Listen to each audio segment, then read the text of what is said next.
हैं। तो कल बताया था कि अगर किसी फंक्शन का पहला डेरिवेटिव पॉजिटिव आएगा तो उसको क्या बोलेंगे, इंक्रीजिंग, जिसे बोलते थे वर्धमान।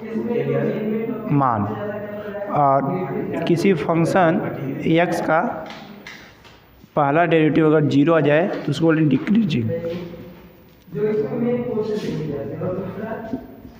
जिसे बोलते थे ह्रासमान।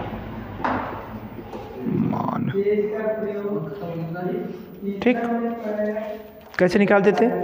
फॉर एग्जांपल कि मान लो कोई फंक्शन है ये एफ एक्स बराबर ये 6.2, ठीक, 6.2 का लॉ बुक में देखिए क्वेश्चन है।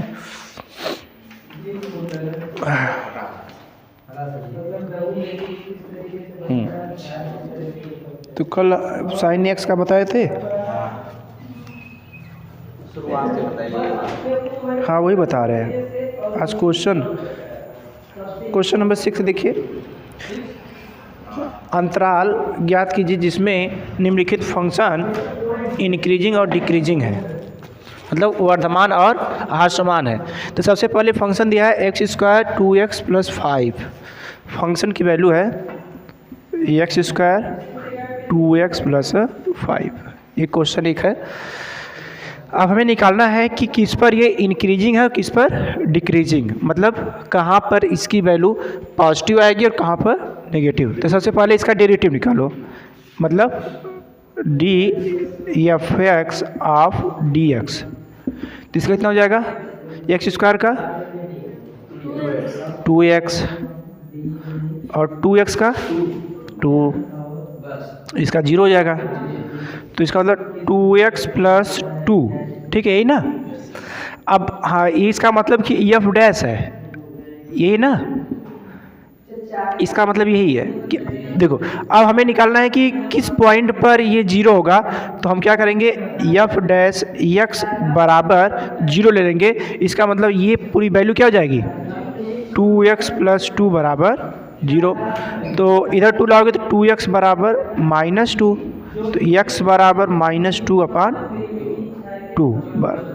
-1, मतलब x बराबर 1 पर ये 0 हो रहा है।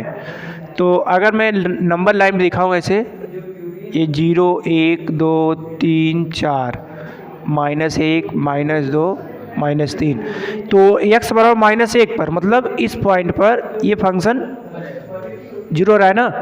इसका मतलब -1 से जितने भी इधर पॉइंट होंगे इन सब के लिए ये फंक्शन ह्रासमान, जिसे बोलेंगे डिक्रीजिंग, ठीक है। और इसके इधर इस पॉइंट से इधर ये इंक्रीजिंग होगा, ठीक है। यही अंतराल ज्ञात करना था। तो सबसे पहले क्या करेंगे, फंक्शन देखेंगे, फंक्शन का पहला डेरिवेटिव निकालेंगे, बराबर 0 करेंगे, बराबर 0 करने के बाद वो पॉइंट निकालेंगे कहाँ पर ये 0 आ रहा है। तो x बराबर 1 पर 0 आया, तो x बराबर 1 के पहले जितने पॉइंट होंगे उसके लिए वह ह्रासमान होगा, और x बराबर -1 के जितने भी राइट में पॉइंट होंगे उसके लिए वर्धमान। ये कर लो, उसके बाद आगे क्वेश्चन करते हैं। इसी से तो अंतराल पता चलेगा किस अंतराल में इंक्रीजिंग है डिक्रीजिंग है। तो ये अंतराल जाएगा -∞ से -1, और दूसरा हो जाएगा -1 से +∞ तक। आप इसमें कुछ भी मान रखोगे, इसके बीच में x बराबर 0 रखोगे ना, तभी ये फंक्शन हमेशा पॉजिटिव ही आएगा। फॉर एग्जांपल x बराबर 0 का देख लीजिए, x बराबर 0 करने पर तो क्या हो जाएगा, फंक्शन 0 का स्क्वायर प्लस 2 × 0 + 5, तो 0 + 0 + 5 बराबर 5। 5 तो एक 0 से बड़ा है ना, तो इसलिए इंक्रीजिंग फंक्शन। अब x बराबर 1 रखोगे, और मतलब हम 0 तो रख दिया, अब x बराबर 1 रखिए, तो क्या हो जाएगा, 1 का स्क्वायर 2 × 1 + 5, 1 + 2 + 5 8। मतलब हम x का मान जब बढ़ा रहे हैं तो फंक्शन की वैल्यू बढ़ रही है, इसलिए क्या हो जाएगा, ये इंक्रीजिंग फंक्शन हो जाएगा, ठीक है। चलिए अगला क्वेश्चन इसी तरह से है। हाँ नहीं, ये चेक करने के लिए था कि क्या सही में ये वैल्यू पर फंक्शन का मान बढ़ रहा है। तो देखने में तो मैंने 2 पॉइंट लिया, एक x बराबर 0 लिया, x बराबर 1, तो x बराबर 0 5 आया था, x बराबर 1 पर 8, और आगे वैल्यू रखे हो तो और मान बढ़ता जाएगा। ठीक है,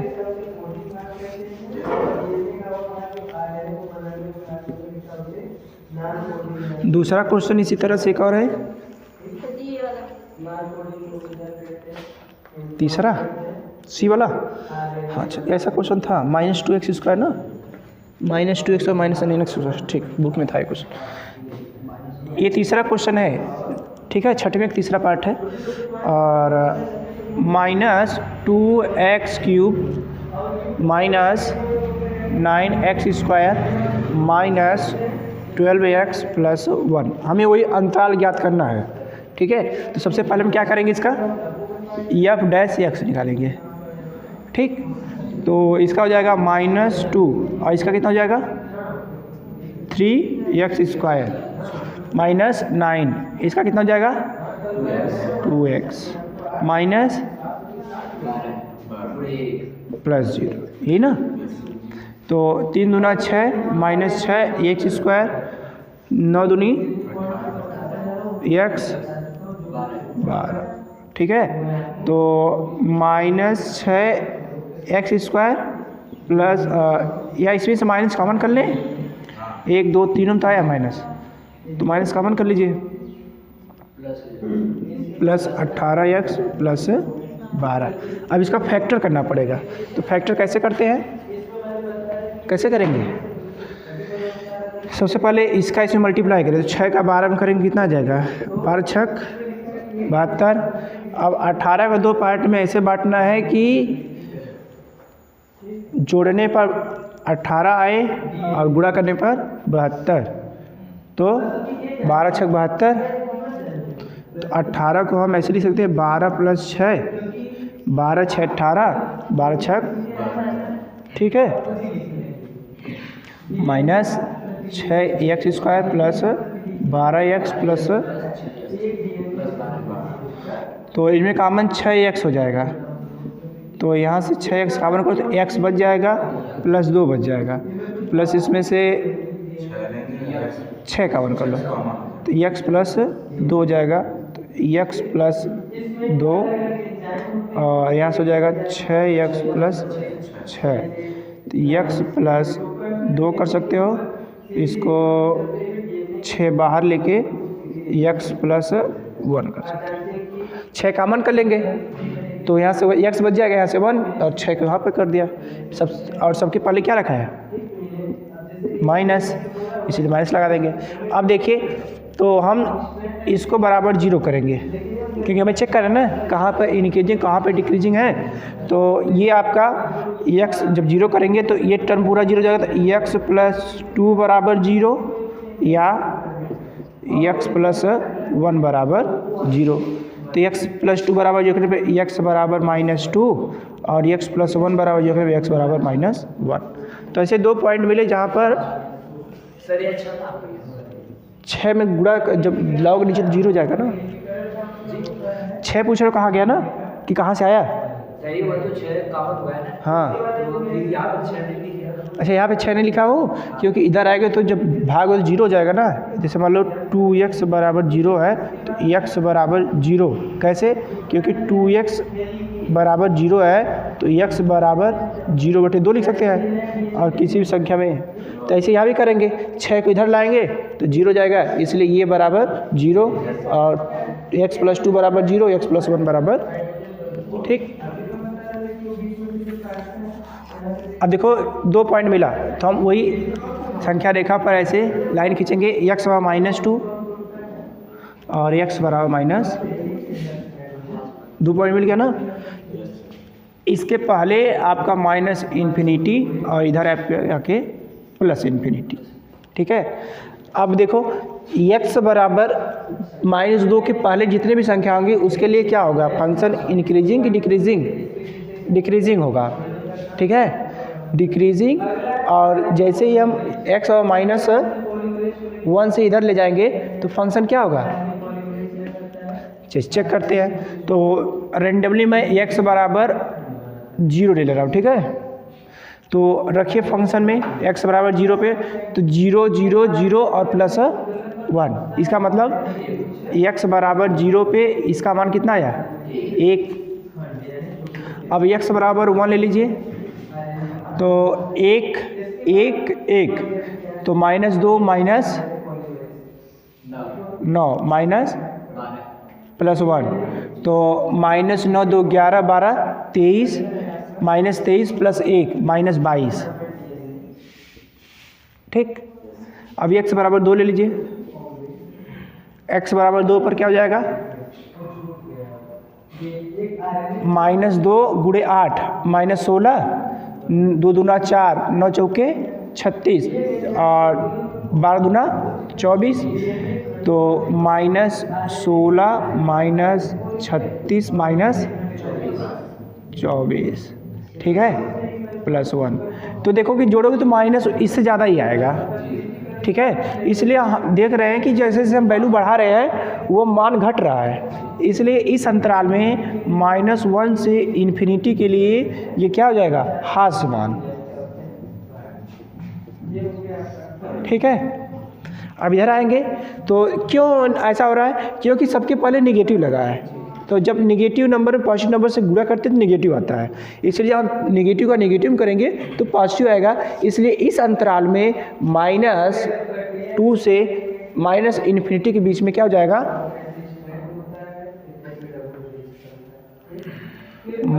-इन्फिनिटी से -2 के बीच में यह वर्ध माना जाएगा, ठीक है।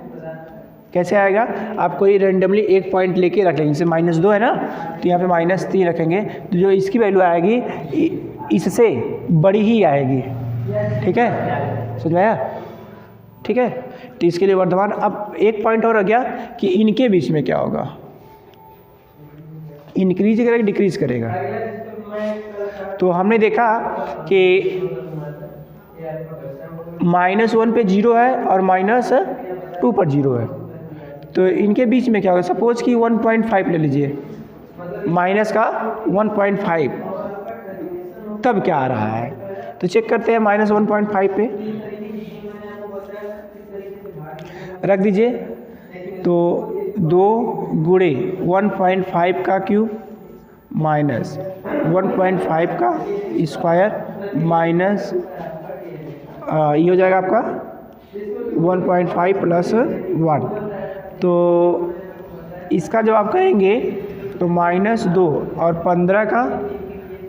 15 का क्यूब कैसे निकालेंगे, 15 का 225 गुणे 15, 15 25 75, 15 दूनी 30 7 37, 15 दूनी 30 30 3 33, तो 1 1 2 2 3 3.3375, ठीक है, -9 और ये कितना हो जाएगा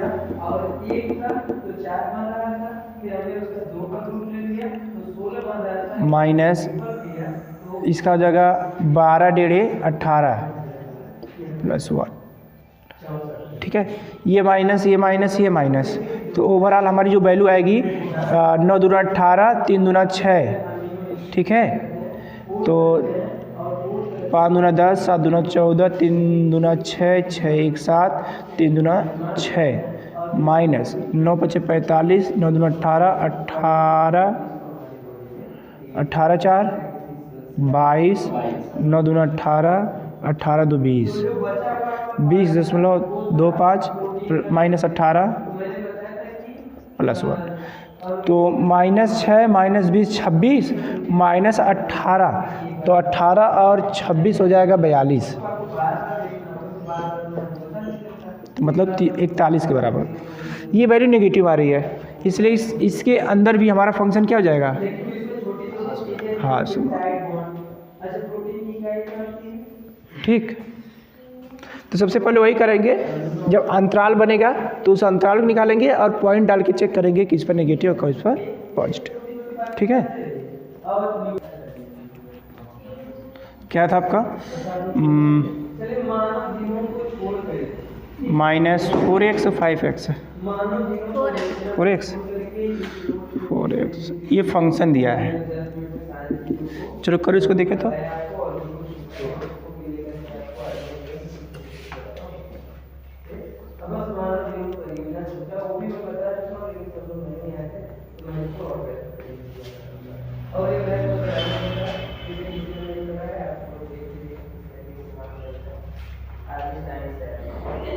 देखिए ये जो लाइन होकर रहा है इसे ध्यान रखिएगा, जो आप लोगों ने पढ़ा था कि प्रोटीन का निर्माण ठीक ना ये उससे रिलेटेड है, और आप लोगों ने पढ़ा था DNA ये ना होते ठीक।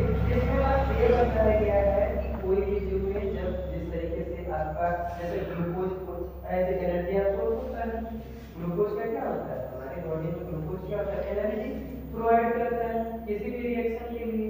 तो उसी तरीके से बस इस पूरे प्रयोग में ये बताने का प्रयास किया गया था कि जब हमारे शरीर में किसी एंजाइम के बनने की जरूरत होती है तभी वो एंजाइम वर्क करता है, बाकी समय में क्या रहता है यानी जीन एक्सप्रेशन जिसे कहते हैं। जीन एक्सप्रेशन का मतलब क्या होता है, जीन अपने आप को एक्सप्रेस करेगा, और अभी मैंने बताया कि उस जीन से क्या होता है पार्टिकुलर प्रोटीन या एंजाइम का फॉर्मेशन होता है। तो क्या X बराबर होता रहता है -1/6 x बराबर कितना, तो पहले एफ डैश एक्स निकालेंगे तो जगह 3 गुणे 2x -4 हो जाएगा, तो 3 दूना 6x -4। अब इसको बराबर एफ डैश एक्स बराबर क्या करेंगे 0 करेंगे तो पॉइंट मिलेगा हमें। तो क्या करेंगे इसके लिए 6 तो बराबर +4 हो जाएगा इधर पर के, तो x बराबर 4/6 या 2/, ठीक है। तो हम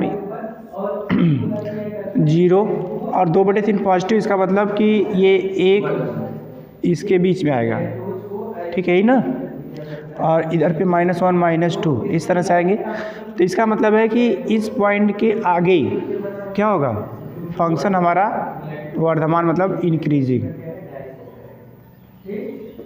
और इधर पे क्या होगा डिक्रीजिंग,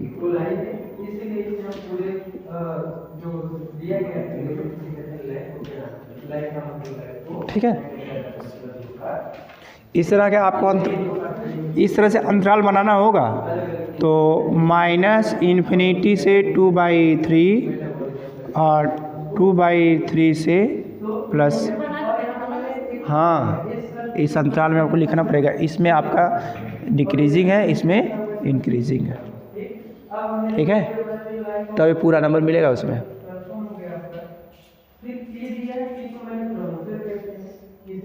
ठीक, चलिए अगला क्वेश्चन इसी तरह से। x बराबर हाँ x बराबर 1 किसमें, तो रख के देख लो कोई पॉइंट, वो तो मैं चेक करने के लिए बता रहा था। कुछ भी वैल्यू से 1 2 रख दो, 3 रख लो, कुछ भी रख लो, तो x बराबर मान लो 1 ही रख रहे हो, 2/3 तो बड़ा ही है ना 1, तो जैसे ही इस फंक्शन में 1 रखोगे तो 3 और 1 का स्क्वायर -4 गुणे 1, फिर 3 -4 बराबर -1। अब x बराबर 2 रखो, x बराबर 2 क्या हो जाएगा, तो 3 गुणे 4 -4 गुणे 2 8 ना, तो 3 चौके 12 -8 तो 4। अब -1 से 4 पे आ गया, इसका मतलब बढ़ रहा है, तो फंक्शन से इंक्रीजिंग हो गया, ठीक है। और इसमें आप रखेंगे तो जैसे ही आप x बराबर क्या रखेंगे -1, तो x बराबर -1 रखोगे तो हो जाएगा 3 गुणे -1 का स्क्वायर -4 गुणे -1, 1 का स्क्वायर 1 हो जाएगा और +4, तो कितना हो जाएगा 3 + 4 बराबर 7। अब यहाँ पे रखोगे x और -2, तो ये क्या हो जाएगा आपका 3 और 2 का स्क्वायर -4 गुणे -2, कितना हो जाएगा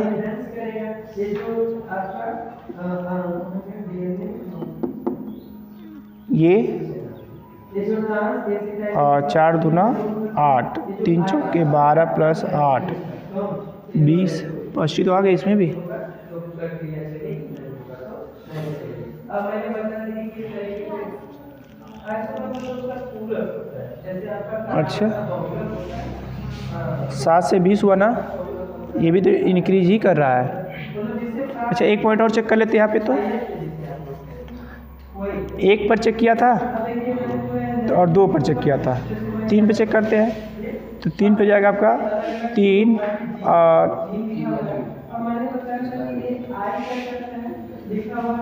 तो कितना हो गया,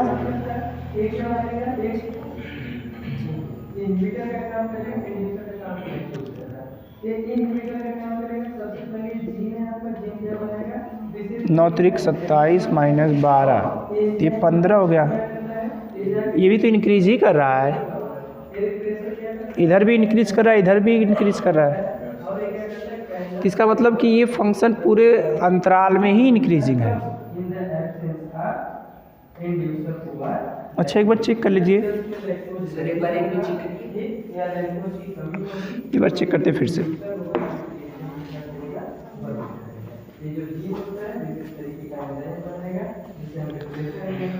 इसका जो ग्राफ आएगा कुछ इस तरह से आएगा,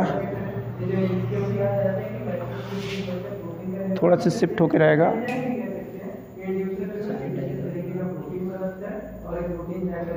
ये एक क्वाड्रेटिक इक्वेशन है ना, मतलब द्विघात समीकरण की तरह है, इसलिए आपको यहाँ से पास होगा। और अच्छा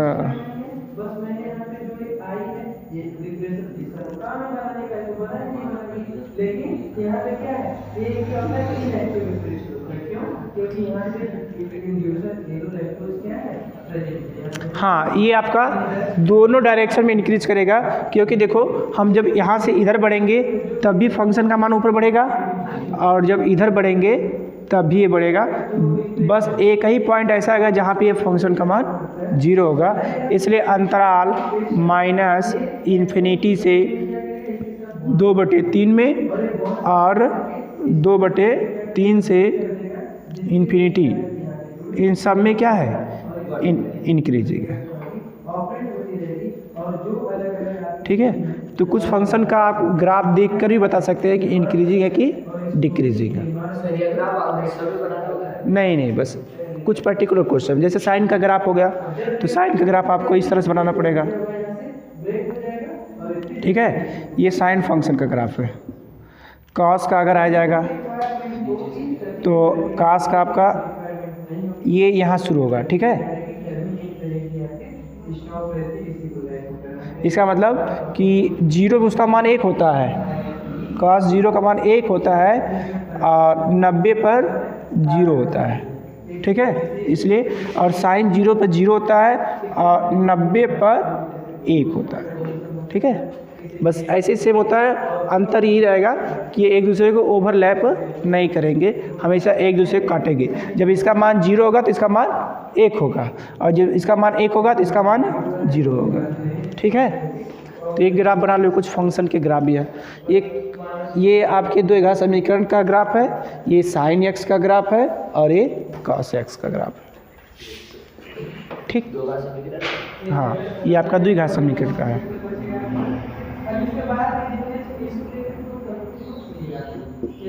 और देखो ये जो मैं ग्राफ बना रहा हूँ इसको बोलते हैं पैराबोला। पैराबोला मतलब परवलय। ठीक, ये परवलय का है, और ये वाला जो ग्राफ है ये इलिप्स है। ठीक है, ये इलिप्स है, इसको बोलते हैं दीर्घवृत्त। दीर्घवृत्त।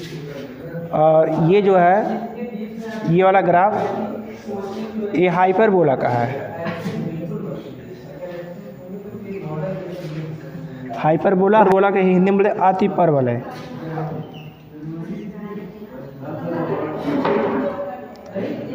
ठीक है, बना लो, ये सब ग्राफ काम देगा।